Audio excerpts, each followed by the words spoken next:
It's another day that ends in Y, so of course we have another MMO canceled. Because that's just how shit works now, I guess. This time, it's from a huge IP.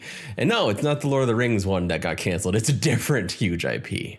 Warhammer, potentially Warhammer 40k. The Warhammer MMO from Jackleptic Games, from developer Jack Emmert, who had worked on games like City of Heroes, Champions Online, Star Trek Online, and DC Universe, is now closing. The entire studio, Jackleptic Games, after 3.5 years under NetEase. This surely comes as a brutal blow to Jack Emmert, a self-professed longtime fan of the Warhammer IP. And this would also not be the first Warhammer MMO to be canceled before actually launching. There was actually a 40k MMO that was planned, but got canceled before it launched. We did get eventually Warhammer Return of Reckoning, or actually, sorry, misspoke there, Age of Reckoning. Return of Reckoning is the fan project of Warhammer that has continued on after yet another Warhammer MMO was killed off by a bigger developer, this time Mythic Entertainment with their Warhammer Fantasy MMO. This joins an ongoing chorus of former MMO developers creating their own studio, getting picked up by bigger publishers like NetEase, Amazon, Microsoft, and NCSoft,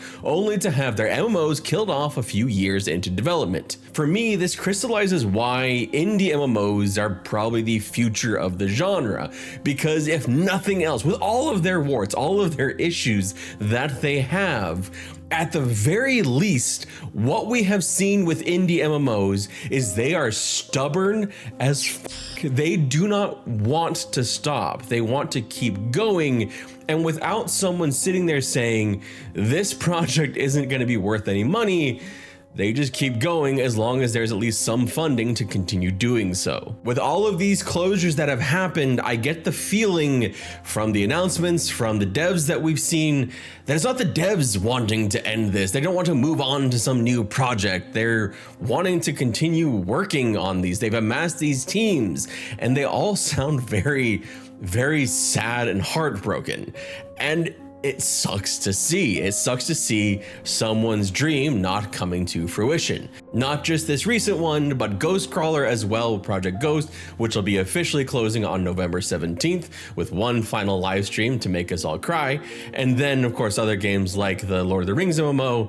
And then, of course, Project Blackbird from ZeniMax, where apparently they had a really good game, but it wasn't fitting in the plans. And so they actually ended up spawning a new studio called Sackbird Studios, which I think is just a really great, fuck you to the people that said, no, we don't want your game. But all of that want and desire to make things, it ends nowhere, because with the funding pulled, funding that they had, funding that they counted on, there's not really anywhere to go. There's no real runway for this. You saw it with Project Ghost, where basically Ghostcrawler put out this call to action to kind of like, please give us some investing money. And sadly, it didn't work. It didn't, there was not enough entrance from big money investors to actually pick up, swoop in, and save the game from the end. And putting together a team after it's been dissolved is, obviously very difficult. And so that's why it's probably, this game is just dead.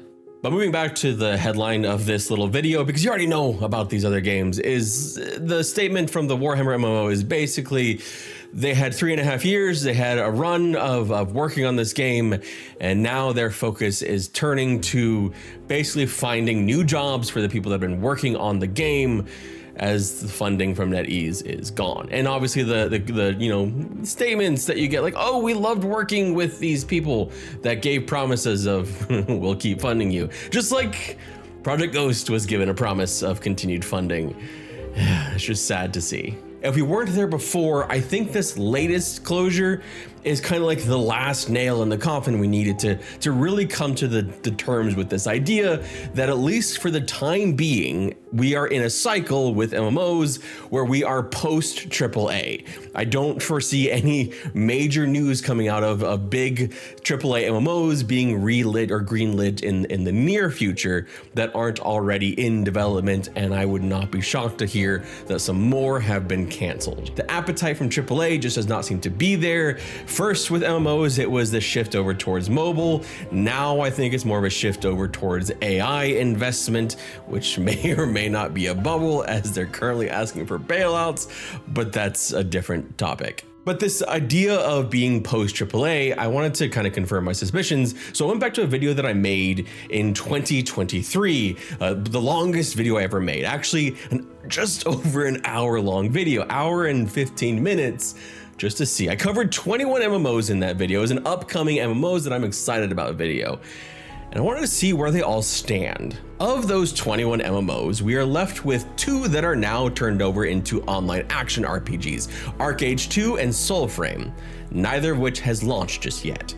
One of them turned into an online survival RPG, culling back some of their MMO stuff in Dune Awakening, which launched, saw some movement, and then already laid off team members despite being the fastest selling game in Funcom history. There was another one that had such a bad test that they went back to the drawing board to make tons of fixes in Chrono Odyssey. Please don't cancel that game.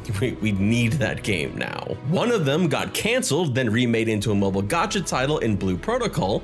2 that have fully released, Palia and Throne and Liberty. One that launched almost closed, then went back to redevelop over the last year in Fractured Online.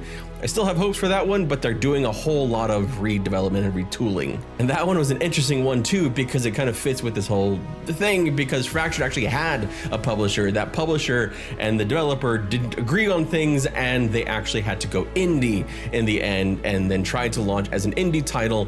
And then now they are being reworked under a new ownership of the title. There are 4 MMOs that are mostly quiet, Project Triple L, which is actually probably going to be launching from NCSoft, but it looks more like an online shooter than an MMO. EverQuest 3, please, EverQuest 3.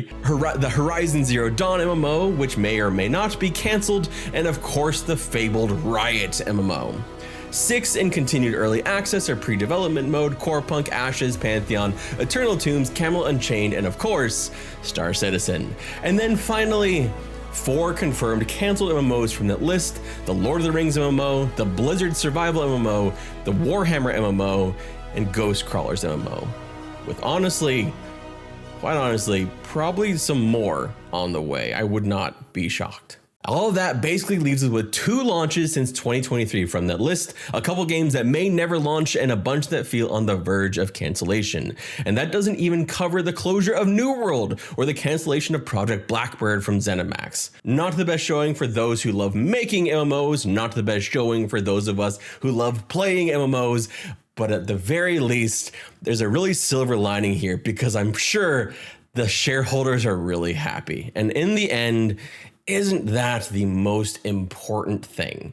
Make sure that the shareholders are happy. Not all the reasons you can find in this video of why we play MMOs. That'd be crazy. Yeah. Anyway, my name is Robert Flynn. Thank you so much for watching, and I hope you have an absolutely wonderful day, and I'll see you all soon. Oh my God, I died? No way. Oh shit.